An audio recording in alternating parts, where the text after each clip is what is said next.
नमस्कार दोस्तों, आप सभी का आरबीएम हिंदी क्लासेस में स्वागत है। आज हम रीतिकाल को शुरू करने जा रहे हैं और संपूर्ण रीतिकाल हम प्रश्नों के माध्यम से करेंगे। और जो उनकी पुस्तकें हैं रीतिकाल की, उनको हम ट्रिक के माध्यम से याद करेंगे, वो अलग से वीडियो बना देंगे। शुरू करते हैं। हिंदी साहित्य के उत्तर मध्यकाल को ही रीतिकाल के नाम से किसने संबोधित किया? तो आचार्य रामचंद्र शुक्ल ने। मिस्र बंधु ने रीतिकाल का नामकरण क्या दिया था या क्या किया? तो अलंकृत काल। विश्वनाथ प्रसाद मिश्र ने रीतिकाल का नामकरण किया श्रृंगार काल। जॉन अब्राहम ग्रियर्सन ने रीतिकाल का नामकरण क्या किया था? दी आर्ट्स पाइटिका। डॉक्टर भागीरथ मिश्र ने नामकरण दिया रीति श्रृंगार काल। रीतिकाल को कला काल किसने कहा? तो रामकुमार वर्मा ने। किसके अनुसार अपने आश्रयदाताओं के रुचि के कारण रीतिकालीन काव्य का उदय हुआ? आचार्य रामचंद्र शुक्ल के अनुसार। रस संप्रदाय के प्रवर्तक कौन है? आचार्य भरत मुनि। रीति संप्रदाय के प्रवर्तक कौन है? आचार्य बावन। धमनी संप्रदाय के प्रवर्तक कौन है? आचार्य आनंद वर्धन।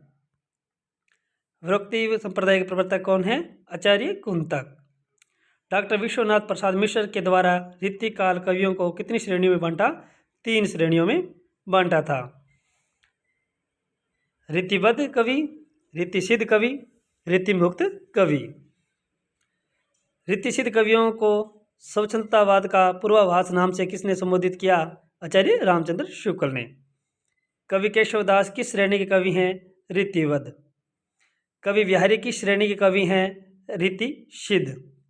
जो रीतिवेद के कवि हैं उनको मैं एक ट्रिक के माध्यम से आपको करवाऊंगा, बहुत आसानी से सभी को याद रख सकते हैं। कवि गणानंद किस श्रेणी के कवि हैं? तो रीति मुक्त के।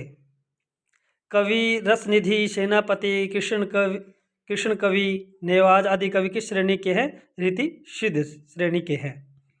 कवि ठाकुर, आलम, बोधा निम्नलिखित में से किस श्रेणी के हैं? तो रीति मुक्त के। मतीराम, चिंतामणि, कवि देव, कवि पद्माकर किस श्रेणी के कवि हैं? रीतिबद्ध कवि। हिंदी साहित्य में रीतिकाल के प्रवर्तक चिंतामणि त्रिपाठी। रीतिकाल के प्रतिनिधि कवि के रूप में किसे जाना जाता है? तो बिहारी जी को। हिंदी साहित्य में रीति काव्य की सर्वप्रथम रचना हित तरंगिणी। किस कवि को भक्ति काल व रीतिकाल का समन्वयक कहा जाता है? तो जगन्नाथ दास रत्नाकर को। हिंदी रीति काव्य को यौवन की रमणीयता का काव्य भी कहा जाता है। रीतिकाल का प्रधान रस क्या है? श्रृंगार रस। और रीतिकाल को गुंडेपन और सहदेपन की हरकत किसने कहा? तो मार्कंडेय वाजपेयी ने कहा था। आपको ये क्लास कैसी लगी जरूर कमेंट करके बताएं। इसी प्रकार मैं प्रश्न डालता रहूँगा और मेरे चैनल को सब्सक्राइब जरूर करें। धन्यवाद।